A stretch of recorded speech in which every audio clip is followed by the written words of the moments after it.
السلام علیکم ورحمۃ اللہ وبرکاتہ۔ بسم اللہ الرحمن الرحیم۔ شروع کرتا ہوں اللہ تعالیٰ کے بابرکت نام سے جو بڑا مہربان اور نہایت رحم کرنے والا ہے۔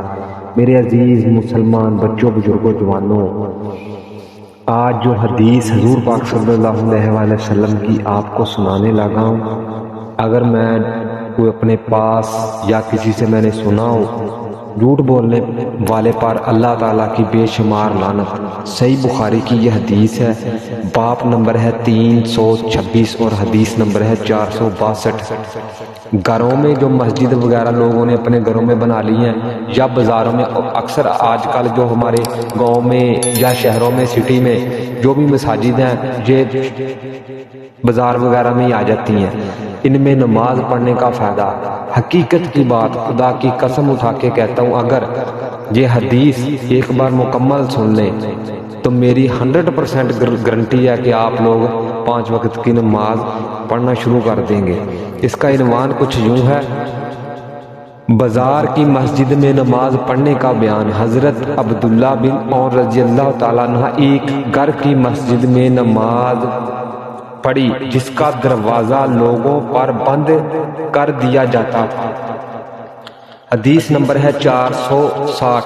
حضرت ابو ہریرہ رضی اللہ تعالیٰ عنہ روایت کرتے ہیں کہ نبی کریم صلی اللہ علیہ وآلہ وسلم نے فرمایا، نماز با جماعت اپنے گھر اور بازار میں مسجد پڑھنے سے 50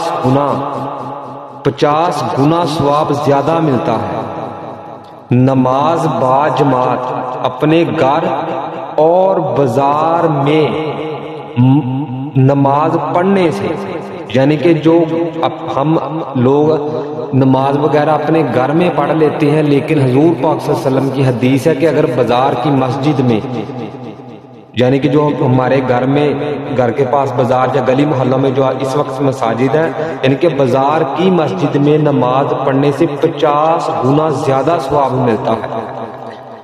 آگے بڑھتے ہیں، اگر تم میں سے کوئی شخص اچھی طرح وضو کر کے نماز ہی کے ارادے سے مسجد میں جاتا ہے تو اللہ تعالیٰ ہر قدم پر اس کا ایک درجہ بڑھاتا ہے اور ایک گناہ معاف کر دیتا ہے۔ سبحان اللہ۔ یہاں تک کہ وہ مسجد میں داخل ہو جاتا ہے، اور جب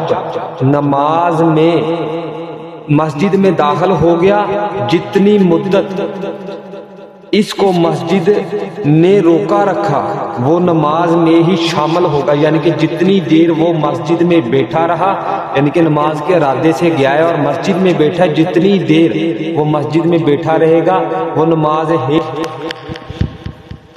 اور جب تک اس جگہ جہاں نماز پڑھی ہے وہاں ٹھہرا رہے گا، فرشتے اس کے لیے دعا کرتے رہیں گے، اے اللہ اس کو بخش دے، اے اللہ اس پر رحم فرما۔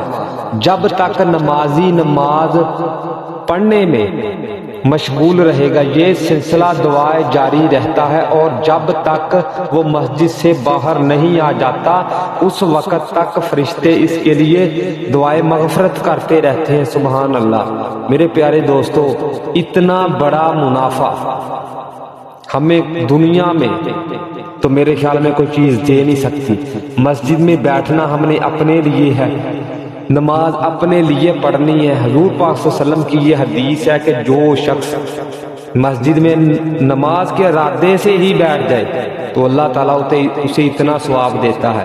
ہم پھر بھی کتنے بیوقوف ہیں، بس ارادہ کر لیتے ہیں کہ کل پڑھیں گے۔ بے شمار قبرستان میں ایسے ہیں جو بس یہی سوچتے تھے، یہی کہتے تھے کہ انشاءاللہ کل پڑھ لوں گا، لیکن جب کل آئی تو کل ان کی قبرستان میں آئی۔ پیارے دوستو، اس ویڈیو کو زیادہ سے زیادہ شیئر کریں، ہو سکتا ہے